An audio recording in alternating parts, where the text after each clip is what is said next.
Okay, good day, guys. Welcome back. Those of you that are yet to subscribe and you have not subscribed, make sure you please click on the subscribe button, like and share. So let's take a look at GBP for the day.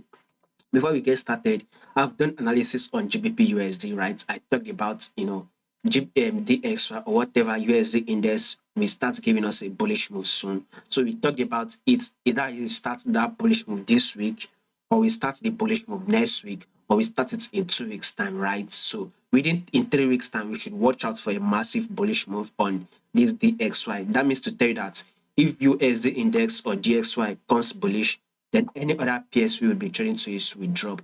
But as you can see now, the bullish move has not yet started on DXY. So we have no other option than to trade what we see and not what we think. So what we can see is that this price is giving us an impulse move. We can see an higher highs, higher lows, higher highs, higher lows. Then this massive pullback was made. So I believe GBPUSD will continue to give us that bullish move to take out these highs, to that DXY starts going bullish. That is when GBP to USD will start dropping. If not, we will continue to get that bullish move. So for today, which is for the 9th, we actually had a bullish move. I believe for the 10th, which is the next day, we should also expect a bullish move. You can see it previously, it was trading below the 10 period moving average, but now we are trading above this 10 period moving average. Still an indication we are bullish. When you take a look at your DXY, right, we talked about DXY giving us that bullish move at a level of 103 or at a level of 101, right? 101. That is what I said. But since the price has not given us that bullish move at a level of 103, well, you can see that a loss has been formed. You can see this one. This price is currently trading at 102, thereby breaking this our previous lows. So that is to tell you that more drop is to come.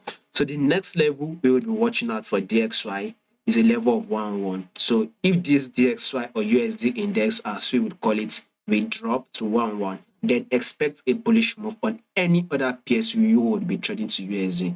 So since we are expecting a drop on USD, then we expect this GBP to USD to give us a bullish move. So another reason why the next day we should actually watch out for a bullish move. So I think the best time to actually go ahead and take this your buy is wait for a pullback to play out right on a GBP.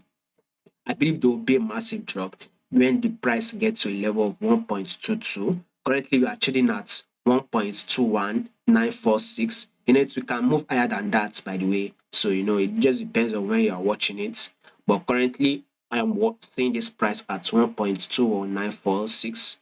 So let's see if this price will get to level 1.22362. That is what I'm watching at before this GBP USD will drop. Once it drops, maybe it can continue its bullish move again. So the best time to actually go ahead and take your buy on GBP USD as you would want to do it, with a pullback needs to play out before you go ahead. You can also see a 4-hour time frame still trading above this moving average. So still a bullish move on GBP.